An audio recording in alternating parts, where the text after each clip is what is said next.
Get him out of my sight. And you have to say like, oh yeah. Boom. Okay, so In your face. What? this is a series for financial advisors. We offer easy to implement marketing and practice management advice. This is the Stephen and Kevin Show. Welcome back, everybody. Episode number 117 of the Stephen and Kevin Show. Today we're talking about 10 website mistakes. Yeah, we're going to go through some common mistakes that we see financial advisors make on their websites. And if you're listening to this and you've made some of these mistakes, this is your opportunity to fix some of those, right? Absolutely. To make some edits. Yeah, you don't have to wait for a brand new website to fix your current website. These things are meant to evolve. Right. You know, yeah, we'd love to start with a clean palette and say, let's start from scratch and build a great new website. Sure. And that may be the case for some of you, but also your websites are meant to get better over time, right? It's not a set and forget kind of thing anymore. Yeah, it used to be. It used to be like back in the day, you would make a website and it would sit there and then you wouldn't update it and touch it. Now it's like we can make edits on a monthly basis. Yeah, absolutely. Absolutely. So let's dive into what makes a bad website a bad website. Sometimes when you look at a website, you're like, hey, I don't know about this one. Right. Well, we're going to talk about why that is. Yeah. Starting with number one, big mistake, failing the 5-second test, Kevin. So the 5-second test essentially is, let's say that someone who's unfamiliar with your brand is looking at your website for the first time. Within 5 seconds, can they grasp what you do and who you serve? Can they grasp that? And can they do it really quickly? And this is a great test to run on any sort of new build that we're working on. And frankly, it means that you need to be a little bit more on the nose with the messaging of the website itself and not be too vague, especially with hero statements, right? Would not be too clever, too cutesy with things. I want to tell people that this is what we do. Riding alongside you in life's journey. Right, exactly. Your guiding light to, Yes. There's a lot of flowery overused language like that. You think about what most people see when they load your website, what's above the fold, Right. like before you have to scroll, is a big image and a big headline, maybe a call to action. Those things, there's not very many words there, or there shouldn't be at least. They've got to be really sharp. Yeah, it'd be much better to say, helping business owners protect and grow their wealth. Boom, yeah. Boom. That's what we do. That's our messaging, our hero statement, front and center. So pass the 5-second test. Stephen, I often hear from advisors with clients who are just risk on. The ones who are running with the bulls in Spain, hiking Everest without a guide. Oh yeah, the ones who think market corrections are just theoretical until they're not. Then they're the first to call wondering why their portfolio just took a nosedive. So what's the move here? How do you manage risk for clients like that? That's where Allianz Investment Management comes in. The risk management professionals over there developed an uncapped, buffered ETF that seeks to capture more upside growth potential beyond a spread, while helping to protect on the downside.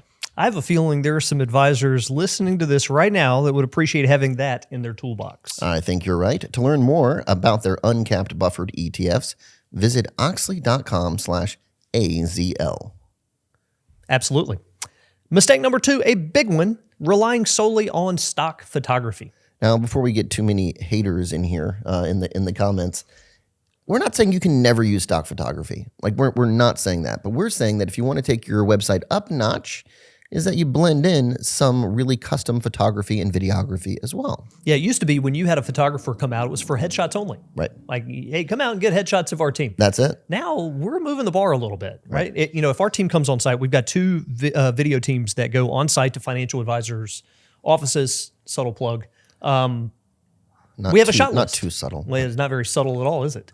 But we have a shot list of things we want to capture, and you should too. So if you have someone locally, you can get this done locally as well. You want to give them a list of things that you want to capture, including, we're walking arm in arm basically as a team, or we're working alongside each other at a conference table. I'm working at my desk and you're getting a shot over my shoulder.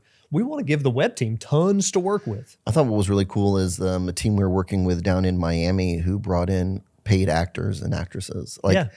To help with the photography and the videography, and it really brought it all to life. Yeah, you can go nuts with this and spend certainly tons of money on it, but just think about going one step beyond the casual or the standard headshot. So the fix for this is invest in professional photos of your team, office, get some of those environmental shots as well. Some drone footage. That's the fix. It's not that hard. It's not that overly expensive, and it's going to make your website stand out. Yeah, and think about how number 1 and number 2 tie in together. That 5-second test, if you load that website and let's say, for example, the big hero video is something that's been custom done for this team. It shows a flyover of their office. It shows them working alongside a happy couple who's planning for their retirement. Right. You're getting a lot from that visual. Yep, exactly. All right, so mistake number 3, and this is accepting old copywriting. What are you saying now, Stephen? We should just use ChatGPT? Pretty much. No. This is a pet peeve of mine. I'm pretty heavily into writing nowadays. Big part of my role. And it bugs me to no end that someone would embark on a new website project and put very little attention into what it's actually saying. Agreed. I don't get it. Yeah. It drives me insane. Because, a lot of times when you're looking at copy that we're provided, if someone says, oh, we'll just use the copy from our last site, it's stuff that hasn't been touched. Frankly, it wasn't thought that much about initially and hasn't been touched in a decade. Why not spend a little bit of time thinking about what differentiates us as a practice?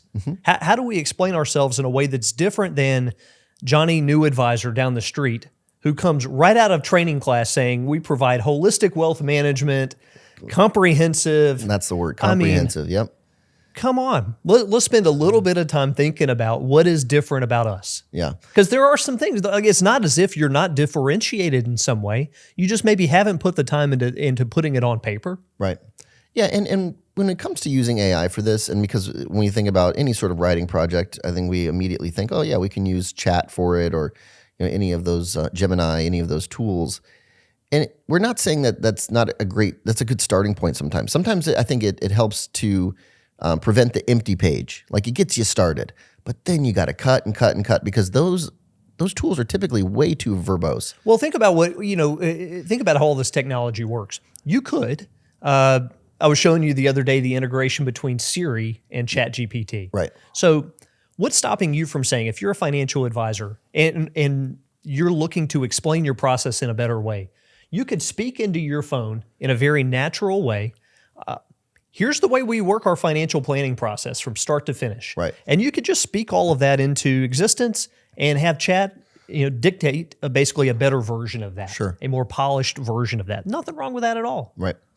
Right. And then from there, you start cutting, you start making edits, right? And then I think that's the polishing component of great copywriting that really makes a big difference. Yeah, and the end product shouldn't be something that someone looks at and says, oh yeah, well, that was clearly, we all have an eye for that now. Oh, we all That was do. clearly ChatGPT. I was reading something the other day that said if it has the M dash in it, then it's usually ChatGPT. It has a what? The M dash. What is that? It's like the little hyphen between sentences that chat uses that over and over and over. Where they say things like, in the realm of financial advising, stuff like exactly. That's exactly too many analogies. There's a lot of stuff that you want to tease out of it, but certainly as you're writing copy, let AI help. I was I remember this copywriting tip, and I don't know where I got it from. It may have been creative writing class back in the day, but they said the goal of each sentence is to get the person to read the next sentence. And when you're thinking about the flow of your site, the narrative flow, does it feel cohesive as someone's reading down the page? And we'll move on from this. I told you it was a pet peeve of mine, but I do think it's hard for a reason, because you have to sit and think through, for example, if you want a statement on your website about your values, what are those values? I mean, that could be a multi-hour meeting amongst your team, and that's why people hesitate on this. Sure. Or don't put a lot of it. It makes you really think about your business. Yeah, if you're thinking about your process, you could use the CFP process, or you could have something that's a little bit more custom. Absolutely. So, Number 4, yep. Big mistake, no advisor-generated content. Yeah, so we're thinking about the buyer journey today and how people end up becoming clients and how they look you up online, even when you're referred. I mean, we have some new research that shows like over 60% of affluent investors, even after they're referred to you, their first step is to look you up online, right? So what are they seeing besides just your website? Are they seeing content that puts you or highlights you as an authority figure in some way, whether it's articles or video content or podcast content? This stuff matters. Yeah, people have the ability to do some research on you and your ideas before ever coming into your office. That's right. And they don't really accomplish that by reading articles that you've reposted from somebody else. That's right.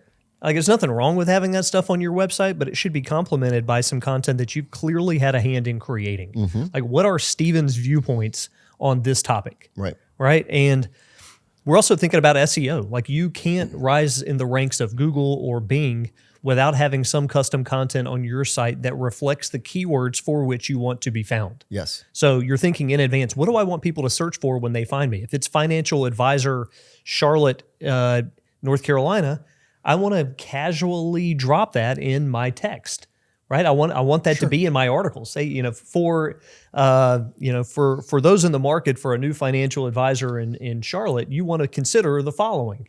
That's So, right. like, there's ways to weave that in, and without custom content, you're not going to climb the ranks of Google. I will tell you too, and we'll get off the custom content in a second, but the other thing that it does is it really changes the whole sales process. When someone comes in to meet you for the first time, they feel like they know you a little bit more, especially with video content, especially with podcasting content where you can show your personality a bit, right? It changes it. It's not like someone's coming in and sitting down with you and is like, well, what's your investment philosophy? No one's asking you questions like that. I mean, they've already consumed your content. They believe what you believe at that point, and they're coming in. Yeah, think about the prospect that's the engineer mindset, or just someone who's on the DISC model, the high C. Right. Someone who does research and they really want to make sure they know what they're getting into. In yesteryear, that might have taken 5 meetings with you to go through your process in full and ask a million questions. Maybe that's down to 3 now because they've had a chance to research and get an idea of your worldview. All right, number 5 here, and this is neglecting SEO kind of basic principles. We've talked before about SEO in terms of it being less important now than paid search. I still believe that. Well, but it's a lot. I mean, like if you're working with an agency that is helping you specifically with SEO, just know it's going to be a long road. It's not going to be something that happens overnight, right? yeah, I think a lot of times when we build a site, people are like, well, why am I not on the first page of Google? Well, it's partly to do with your site, but it also, there are tons of factors in why Google ranks certain sites over others.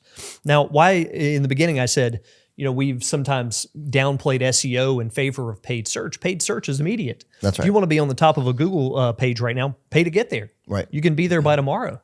But in the organic listings that are down at the bottom now, they used to be at the top of Google. 10 years ago, you run a search on Google, you get 10 findings. Now, if you're on the top 2/3 of the page, it's because you paid to get there. That's right. So don't be afraid to play that game with paid Google ads. But when you're thinking about SEO, there are things that can be done on your site to help you rank above your competition. Yeah, title tags, meta descriptions, load speed. Gosh, I mean, our web team is kind of nutty about this, and they take pride in their load speed of our sites. Yeah, there's certain things that need to be baked into your site, but there's a whole other world out there in terms of gathering links from other sites into yours. That's right. Link building. Yep. Yeah, there's a lot that goes into getting you to climb Google, but you've got to start with a foundational approach, which means my site functions, it's crawlable, it's it's built in a way that Google likes. That's right. All right, number 6. And for number 6 here, I'd say this is one of the easiest mistakes to spot on advisor websites, and that's inconsistent or weak branding. Well, think about when you load a website, your eyes naturally, and I'm sure there's data on this. There is. That go in certain directions. You know what it does? It makes an F shape. So you start in the upper left corner and you scan across. You go down a little bit, and you scan across again, and then you go down the page. I was going to say it's got to start top left because I know that's where, at least that's where my eyes go. Yep. And the first thing you see often is their logo. Yep. And sometimes you're like, oh wow, that's really sharp, but way more often now you look at it and you're like, oh gosh, what is that? And then the overall visual identity, like let's say they do have a nice logo, but there's nothing else that complements it or brings it to life on the page. And consistent branding too. Right? Consistent font usage, size of the fonts, color palette. I mean, those things, to me, yes, and I know that the copy is super important. You're probably lean more copy, and I lean more the visual aspect of things. But to me, that is like, I can immediately tell is if this is a brand that is high-end, luxury, deals with a certain type of clientele, or someone who, gosh, has never put an ounce of money into their branding. And when I see those, I just think that like that's someone who doesn't care much about their business. Yeah, or they don't know and haven't invested in it. It's kind of like your home, not you specifically, but let's say you have an interior decorator come in. What's wrong with my house, Steven? Right? Let's say you have an interior decorator come in. They see all kinds of things that the average person doesn't see. Right. Right? And that's the reason why you pay professionals to help you with branding, because they see a lot of things that you don't see. Exactly. And sometimes it's the little details that make it stand out. For sure. Number 7, big mistake, underwhelming bio pages. Another thing that doesn't get updated very often, by the way. And when you take a look at the data on some of our websites, it's one of the most visited pages on your site. Definitely. Let's say you see an advertisement or someone refers you to XYZ Financial and you go to look them up. What do you want to know about them? Yeah. Who works there? Yes. Who are these people? Do I know them? Mm-hmm. Where do they go to school? How long have they been in the business? That goes back to this being a relationship business, right? Yeah, absolutely. And so, number 1, don't get cutesy and hide the team bios. Right. You know, like that should be pretty apparent in your main navigation, how to find who actually works here. About us, our team. Yep. And when you get to those pages, certainly good headshots, but then, for the sake of what we're talking about here in terms of bios, some personal, some professional, a great blend nowadays. You don't want it just to be a line at the end of it that says, and in his free time, Kevin enjoys XYZ. You want more of a personal narrative there, how you're involved in the community, why you got into becoming a financial advisor. You have to remember, again, this is a relationship business. People are looking for ways to connect with you as a person.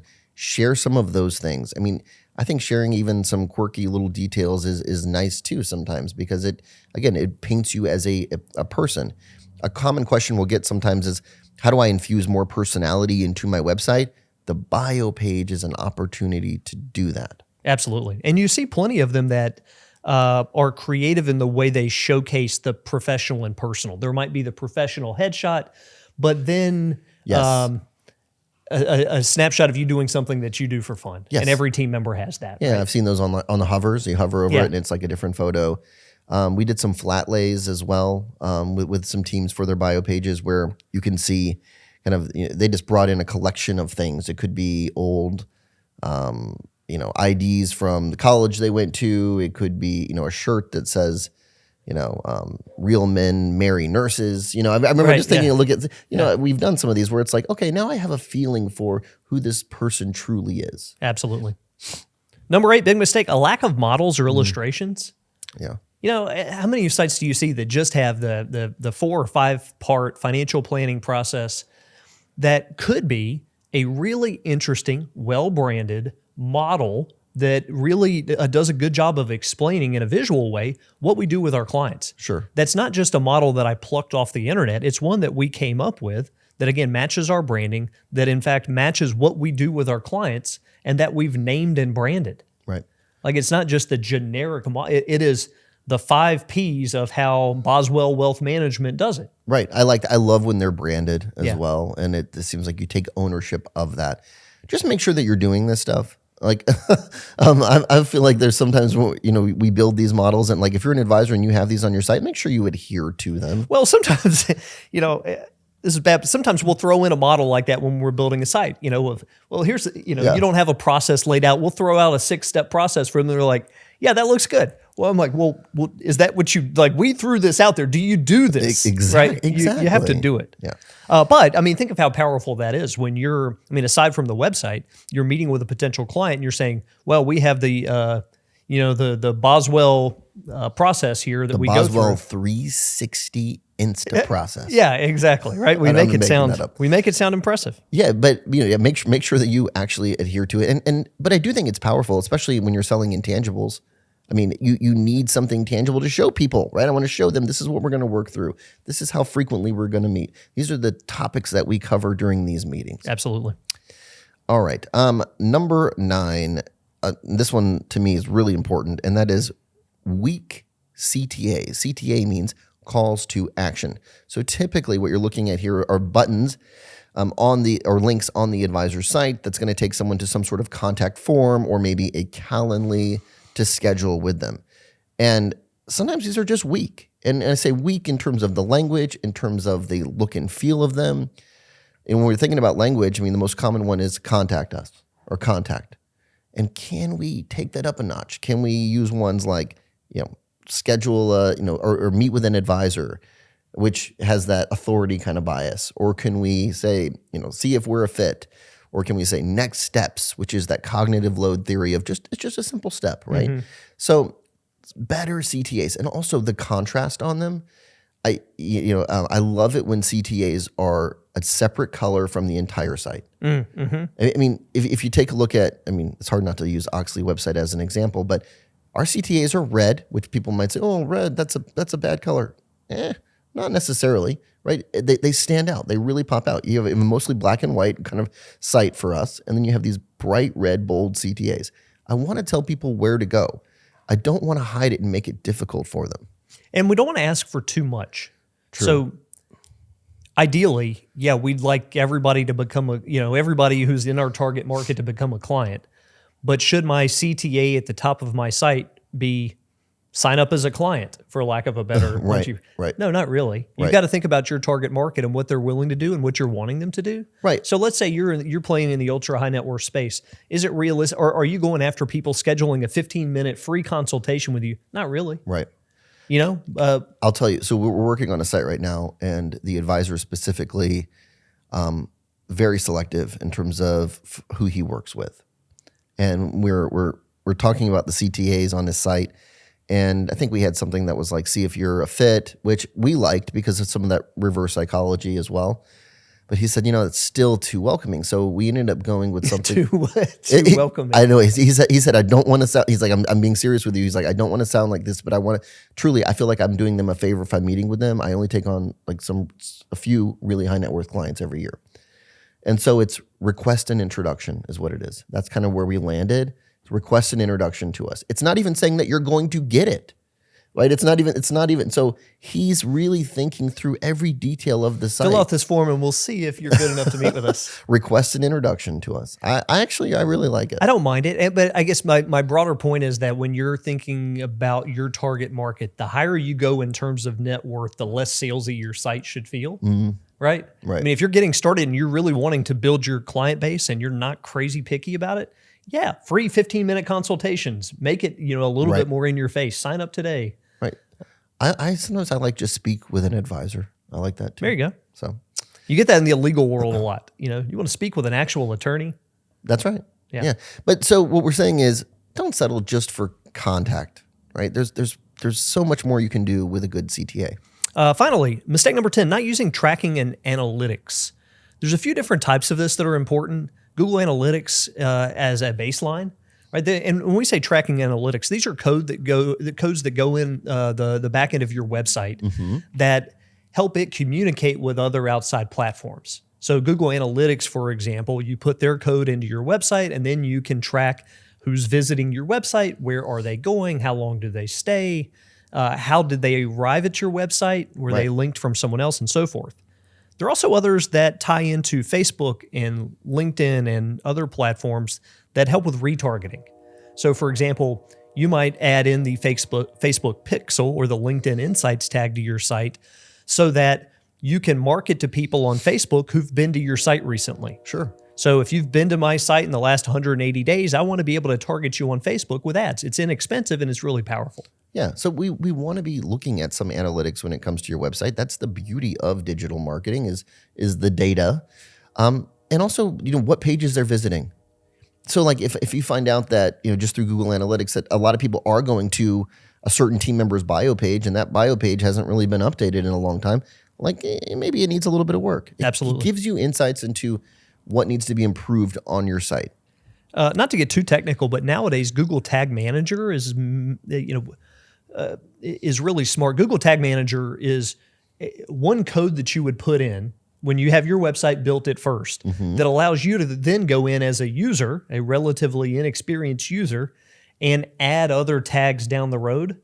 I won't get too far into the weeds on that, but that's the right approach nowadays. Right, for sure. So these are 10 common mistakes. Now, Stephen, if you're looking at this list, what's the one that you feel like, gosh, I see this one the most? Like, this is the one that I see the most often. I'm putting you on the spot here. Just curious. No advisor-generated content. Yeah. It takes work. There's a reason why it's not on everybody's site, because you have to sit there and physically write an article or record a video of yourself. But that's mine. What about you? You know, I was just going to say the stock photography. I Yeah. mean, you have some players in this industry that built huge businesses off just using stock photography. So you see it running rampant in a lot of advisor websites. And to me, it's really hard to stand out and look unique and different than another financial advisor if you're all using the same thing. Yeah. I'd say in conclusion to this one, take a look at your analytics to make the case that you need to put more time and energy into your own website. So when you're looking at Google Analytics, think not about the total number of people arriving at your site, but the quality of those people. So let's say you look at it and you're like, well, only 100 people last month found my website. Who are these 100 people? Right. 100 people that are big clients of yours, prospective clients, centers of influence. Sure. These are all people that are incredibly important to your business. Yeah, I agree. And think about 100 people walking into a physical brick and mortar. I mean, you'd be like, gosh, this better look nice in here. Absolutely. Right. I mean, it's the same. It's the same kind of concept. Yeah. So not a one and done. Work on it all the time. We sure do. We hope you found this valuable. We'll catch you next time. Thanks, everybody.